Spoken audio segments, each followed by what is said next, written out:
Hello everyone! In this video, I'll guide you how to fix Sims 4 stuck on loading screen quickly and easily. If your game freezes while loading, first close Sims 4 completely and restart your computer to clear temporary glitches. Next, run the game as administrator by right-clicking the icon and selecting Run as Administrator. Now open Origin or EA app and repair the game to fix any corrupted or missing files. If you use mods or custom content, move the mods folder out of the game directory temporarily because incompatible mods often cause loading issues.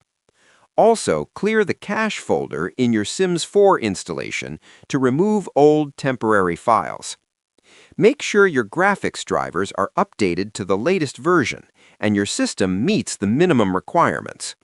Finally, launch Sims 4 again, and the game should load normally, letting you play without getting stuck on the loading screen. Subscribe the channel for more videos.